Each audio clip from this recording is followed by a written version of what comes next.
Messy as fuck, but good.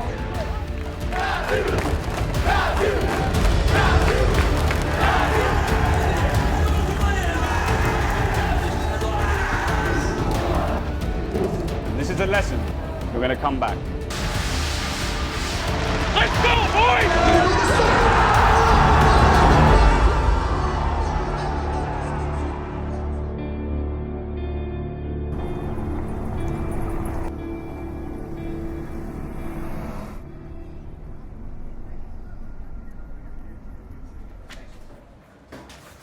I have your seat back. All right, so do you want some last minute info? Gladly. Right, so they seem to prefer, on border, they prefer top bomb side defense first and then vent secondary. They will just generally, if they can go top, they will go top. So on armory lockers, they go mirror, smoke, Jaeger, bandit, and pulse. Sometimes they take frost. Yeah, we saw that. I've got serious dry mouth. Must mean that the game's close. So I'm Shaz, or Tom. Basically, I can be anything under the sun. I could be a nanny, I could be just looking analytics at the opponents, I could be looking at our own strats, all the way back to, again, like banning what maps do they play and what maps do we play and should we pick up a new map. Just need to keep calm when you're on stage, boys, because these guys are going to be more nervous than us, so just let them shake themselves apart.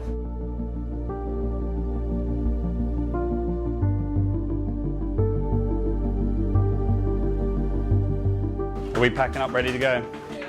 Let's go, boys. We're at Gamescom, the LAN finals. Penta's always a really competitive team. All the players are always hyper-focused. They want to be the best. They want to put themselves on the stage and to please the fans, basically. I'm a very dedicated player, and I've accumulated over 8,000 hours of actual playtime in the game, which is almost a year. I didn't want to be a student. I wanted to do like my own thing. I wanted to go outside of that average wave and kind of make my own wave. I don't have any experience with FPS games, but I had a will and a passion to get where I am, but also I put in as much effort as I can as an individual to make sure that I don't let my team down. That winning finish smile. We were kind of the team of the outsiders that people didn't particularly want. Pengu, Fabian, Eunice, they're a little bit outcast, we like to call ourselves. And we had to, contend with these issues where we're all trying to speak English, but it's none of our native languages apart from mine. It's better comms if you can say, you said exactly what you needed to say, you just didn't add that question at the end. Can we do something else? So we've had to spend a lot of time working together to making sure that we speak in the same language, basically. Before every LAN, we go to Berlin at the Penta headquarters and we boot camp there for a week roughly. Meeting in person is such a large part of actually team bonding and coming together. I feel like a lot of teams miss out on that because they're coming straight from their home, coming straight to LAN, where it can be quite, especially at Gamescom, where it's really chaotic.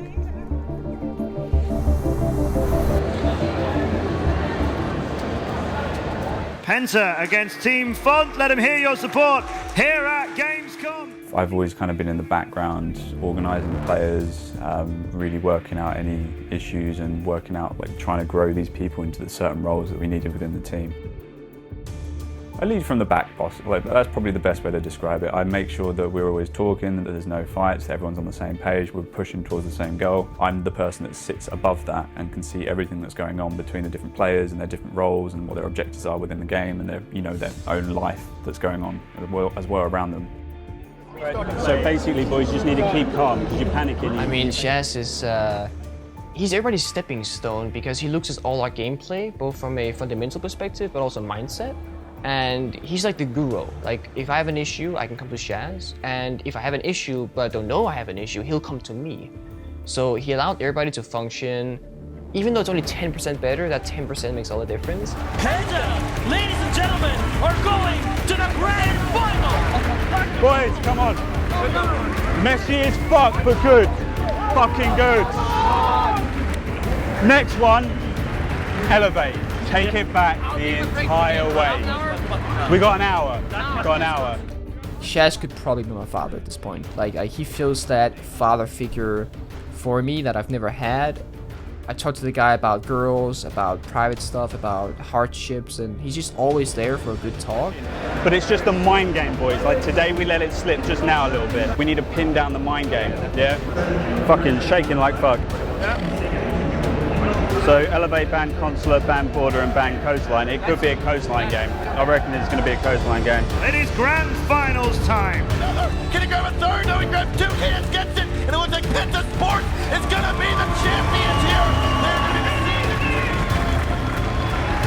Boys! Again, here we are! And that was the first time that I realized how much it could mean to me. And you play for so much more than yourself. You play for your fans, you play for your sponsors, you play for your organization, and your teammates, and yourself, of course. All the hard work, all the time, just makes it all worth it.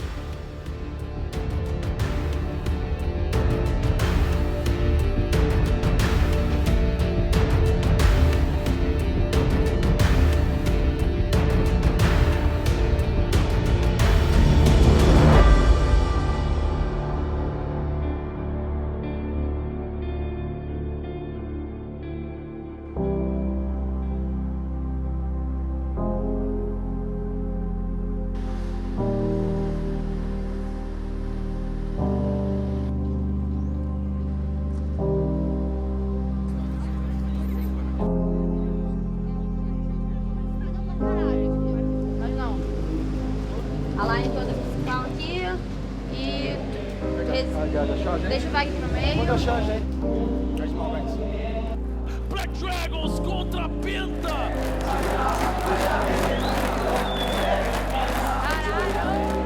A Penta era o time imbatível, ninguém ganhava da Penta, porque a Penta tinha sido acho que 2 vezes campeã da Pro League, eles eram os caras. Their coach was actually shitting himself. He's new, he's still learning, but basically he wasn't expecting the picks and bans. You can see it in his face. So we're good to go, boys. We are very good.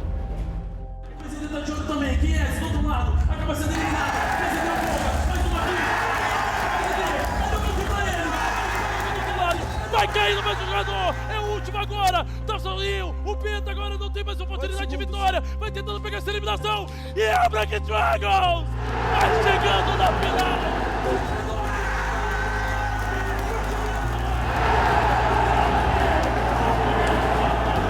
We had an element of overconfidence coming out of year 2, season 2, which is why I think we probably performed so bad in Brazil. The narrative that was there, that we were the big evil guys knocking all the Brazilian teams out of all the previous lands. So I think that got a little bit under my guys' skin. We were very separated on attack. We didn't really we weren't a team on attack. It's just a lesson. This is a lesson. I mean, before all this, I've been doing this for what? Since year 1, season 1, right? And I failed, and then finally we started succeeding. So this is again a lesson. You learned something. You apply it and you become better. So that's what we're going to do. We're going to come back.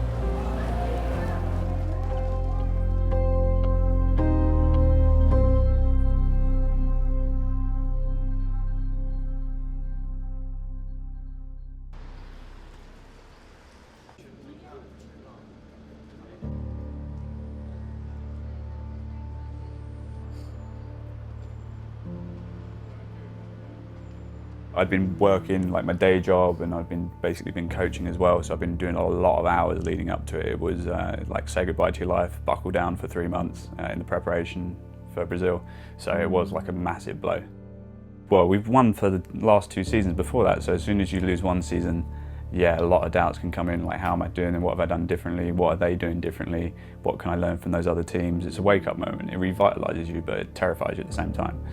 Especially when you're like me and you just want to win. That's why we're here in the game.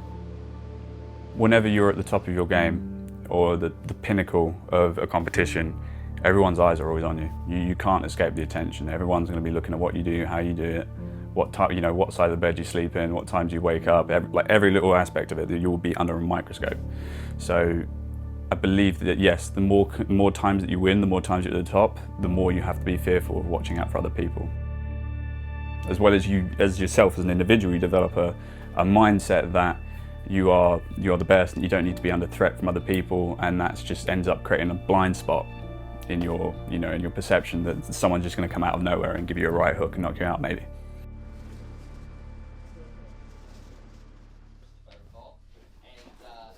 Sorry, it's the chaos of my mind. There we go. So a lot of my time as a coach is spent looking at this kind of stuff where I'm watching what the other teams are doing.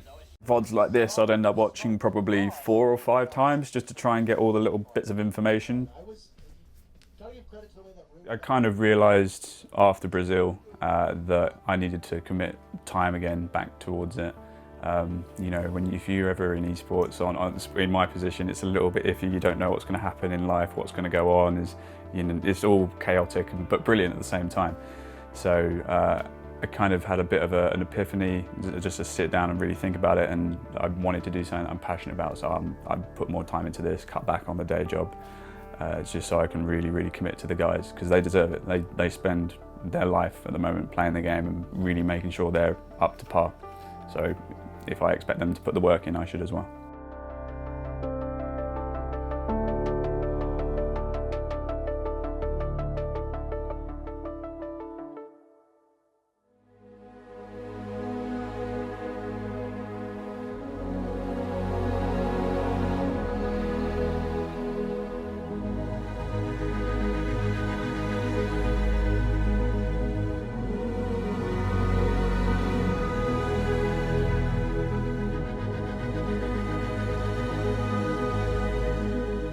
I think it means everything.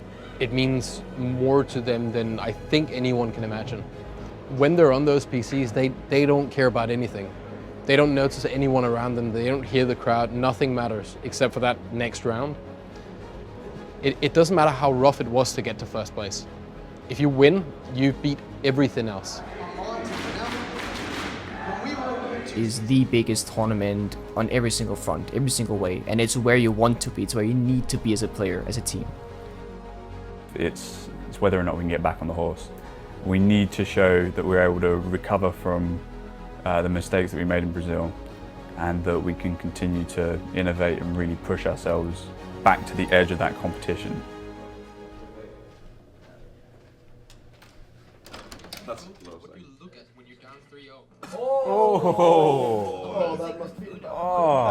Where did that info come from, though?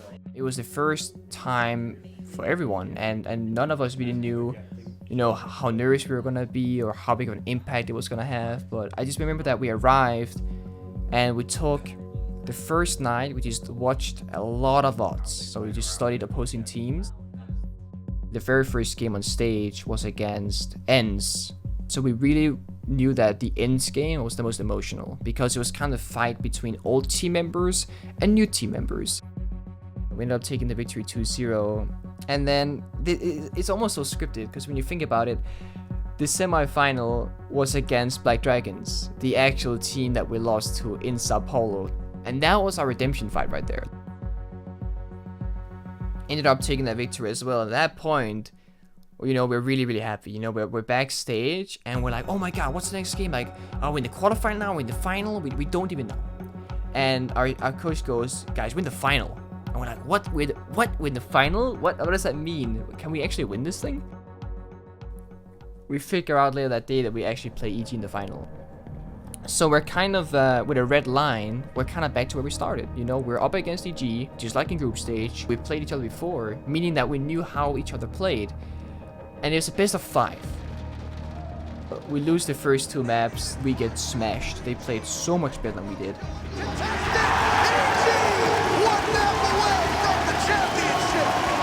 Let's go, boys! Fucking fantastic map. Fantastic. Listen to me. This is to you. You got those big ass plays that we're trying to make. We cannot make them. I need you alive. I need you to stay alive. I remember when we lost the second map, I looked at the crowd and I was kind of going, this was a good tournament. I'm really happy we got to the final. Like, I was actually kind of mentally giving up. I believed that we had lost. We never took it properly from West Main or Control Kitchen or anything else. But whatever, map's over. Now we're on Cafe. We've got 3 minutes. Let's calm down. So much fucking pressure is on them right now. Yeah, they are the biggest favorites, and they are down 0-2. Just relax, okay? Play together. And I can't be happy and I can't be glad and not shout at you if we don't do our basic shit. They are shitting their fucking pants right now. Boys, this is it. There's no excuses now. Yeah. They have everything to lose now. We have 0-2. This is our next map. You can't really give yourself hope. That needs to come from someone else when you're down. That was Fabian in that tournament. The very first round, you can see a momentum swap instantly. Be able to eliminate a Monte, but Penta takes their first map. I think that's actually the entire definition of like playing to the highest level. I think that is when your back is against the wall. Either you play now or it's over. Baiting it out, goes for the ADS. Necrox can't hit his shot, and Fabian wins it. How does that happen? Map number 5 between two extraordinary teams. 2 seconds. Young pushes up, running out of time. Neither get it. Penta, hold on. Oh my! Match point. Penta, rather the Hibana, just waiting. They'll look to push together. The diffuser in a position where they'll have to see when the Hibana goes through. One will cover the doorway as they start to defuse. Pengu goes for one on the Young. Can he go the second?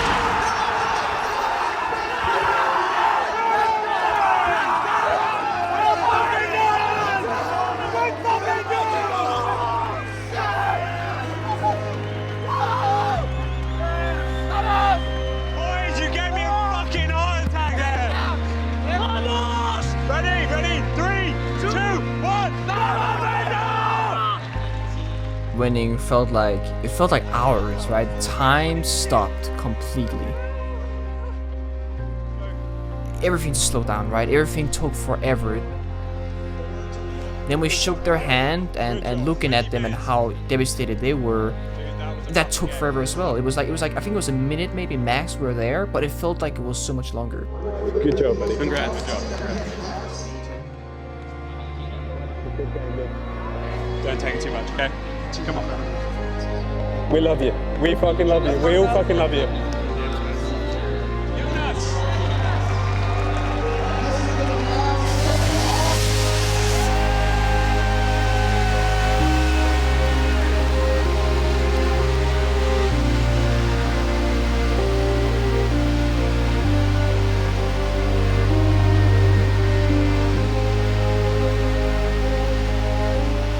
It's something that you can never have again, I feel like that is unreachable. That is the peak of my career right there.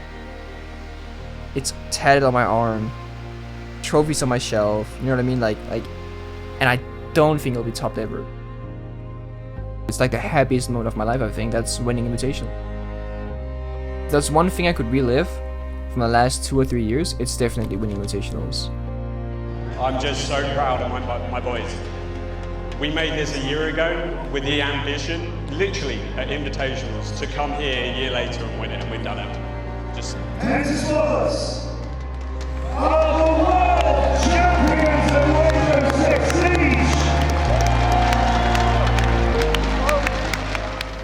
It's the biggest emotion gap that I've had in my entire life so far.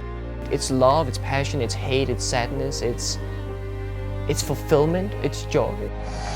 Boys, we just put on the show of a year. Come on, 2-0. Fucking amazing. Hey, it was. Thank you. Oh, thank you. Good work, my friend. Good work. Congratulations. And in the end, you know, when the interview was over, when Matt then looked at me and said, "I'm proud," and it just kicked me really hard. I broke down in tears immediately. It was so bad. He just said, "I know. You know, I know that feeling."